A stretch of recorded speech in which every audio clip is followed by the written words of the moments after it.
एक बार मेरा एक जर्मनी के प्रोफेसर के साथ बहस हुई थी भारत और जर्मनी के बारे में। वो जर्मन प्रोफेसर, आज से 10 साल पहले की ये घटना मैं आपसे बयान कर रहा हूँ। एक जर्मनी के प्रोफेसर का मेरे साथ झगड़ा हो गया इस बात के लिए कि जर्मनी महान कि भारत महान। तो वो कहता था मेरा देश महान जर्मनी, मैं कहता था मेरा देश महान भारत।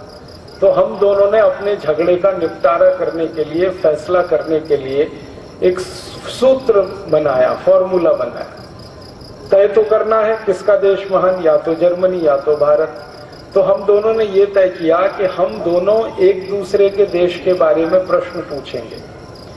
वो मेरे देश के बारे में प्रश्न पूछेगा, भारत के बारे में, जर्मनी का प्रोफेसर, मैं जर्मनी के बारे में पूछूंगा। और जिन प्रश्नों का सबसे ज्यादा जवाब हाँ में मिलेगा उसका देश महान होगा, और जिनके प्रश्नों का सबसे ज्यादा जवाब ना में मिलेगा उसका देश घटिया है, रद्दी है। ऐसे करके हम दोनों ने एक सूत्र शुरू हुई। तो पहले वो उसने कहा कि तुम पूछो, मुझसे कहा कि तुम जर्मनी के बारे में पूछो। तो मैंने चुन चुनकर ऐसे प्रश्न किए जिनका उत्तर ना में ही आए। ये तो पूछने वाले के ऊपर है आप क्या पूछ रहे हैं। लेकिन आपको ऐसा लगेगा कि मैं जर्मनी को नीचा दिखाना चाहता था, मैं जर्मनी की वास्तविकता उसको रियलाइज कराना चाहता।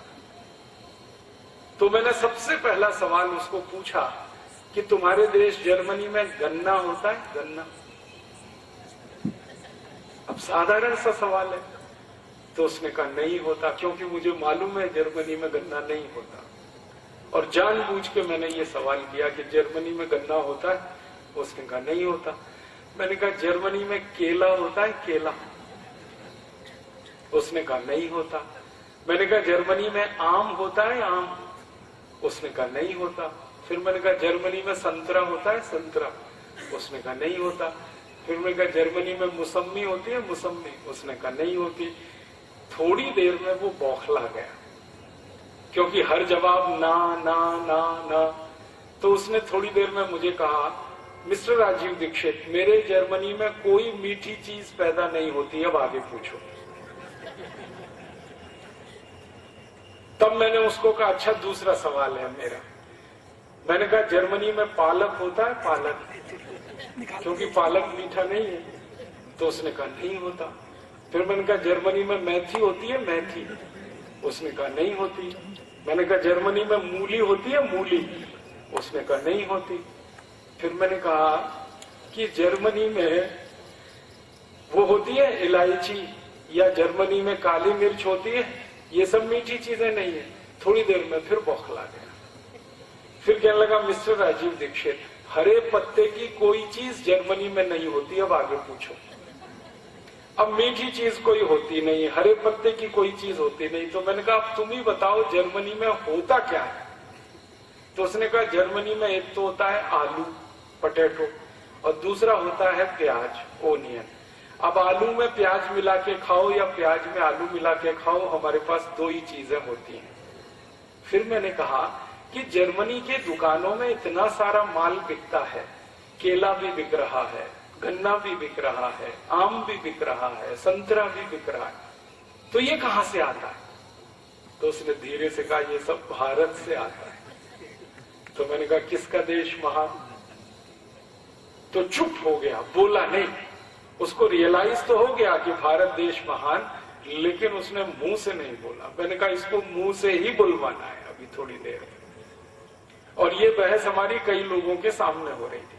मैंने कहा अब तुम्हारा नंबर है, तुम पूछो भारत के बारे में। तो वो थोड़ा फंस गया, उसने वही सवाल पूछना शुरू किया जो मैंने पूछे थे। उसने कहा भारत में गन्ना होता है? मैंने कहा भैया उत्तर भारत, दक्षिण भारत, पूर्वी भारत, पश्चिम भारत, मध्य भारत, पूरे भारत में गन्ना होता है। और भारत में 6,38,365 गांव हैं, इनमें से 4 लाख गांवों में गन्ना होता है। और भारत में एक गन्ना बहुत मोटा होता है, एक गन्ना बहुत पतला होता है, एक काला गन्ना होता है, एक लाल गन्ना होता है, एक हरा गन्ना होता है, एक थोड़ा सा पीले रंग का गन्ना होता है। 2550 जातियों का गन्ना इस देश में होता है। अब बोलो। तो कहने लगा आई कांट बिलीव इट। मैंने कहा ये तुम्हारी प्रॉब्लम है, मेरी नहीं। तुम्हें भरोसा नहीं है तो ये तुम्हारी समस्या है। अगर तुमको भरोसा करना है तो तुम भारत आ जाओ और घूम लो और पता कर लो कितनी जातियों का गन्ना होता है। फिर उसने दूसरा सवाल पूछा, केला होता है भारत में? मैंने कहा केला ही केला होता है। हमारे यहाँ उत्तर भारत का अलग केला, दक्षिण भारत का अलग केला, पश्चिम भारत का अलग केला, पूर्वी भारत का अलग केला, कहीं मोटा केला, कहीं पतला केला, कहीं छोटा केला, कहीं लाल केला, कहीं हरा केला।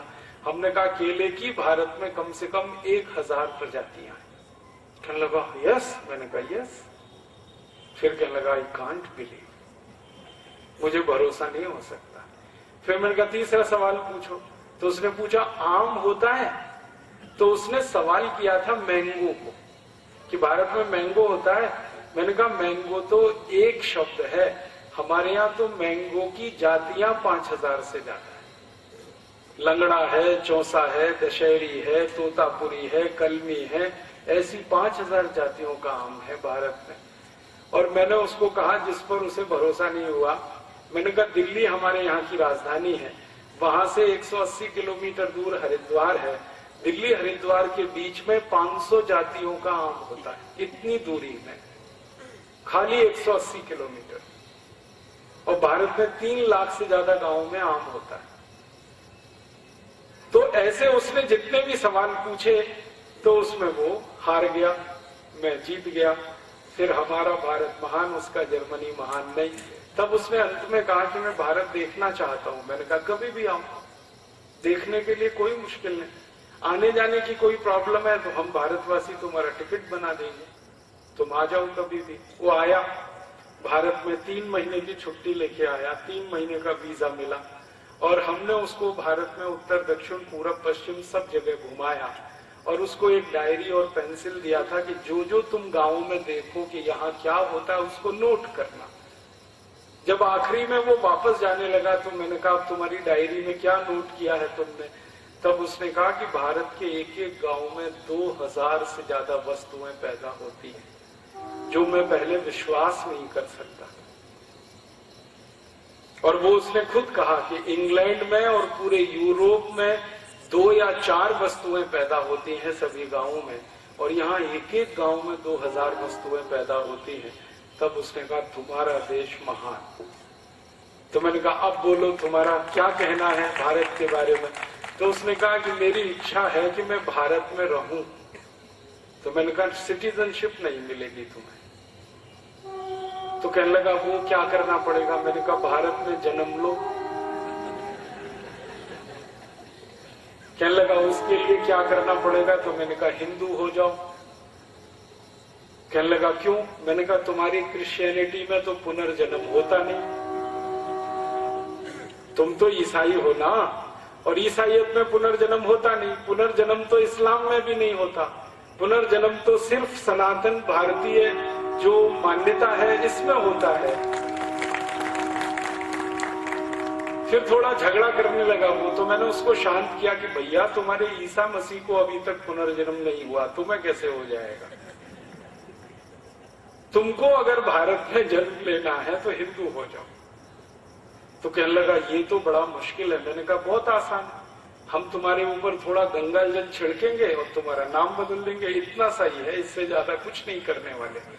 कहने लगा इसका मैसेज तो बहुत दूर तक जाएगा। मैंने कहा वही हमें भेजना है,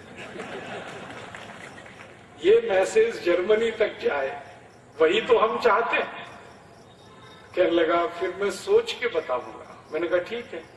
फिर जाते जाते वो यही कह के गया कि मैं जीसस से प्रार्थना करूंगा कि अगला जन्म भारत में मिले। मैंने कहा वो प्रार्थना तुम्हारी नहीं स्वीकार होगी, क्योंकि ईसाइयत में पुनर्जन्म होता ही नहीं है।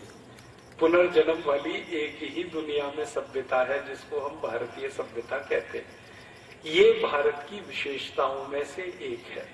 मैंने कहानी के माध्यम से आपको कई चीजें बता दी कि भारत में बहुत कुछ ऐसा होता है जो दुनिया में कहीं नहीं होता।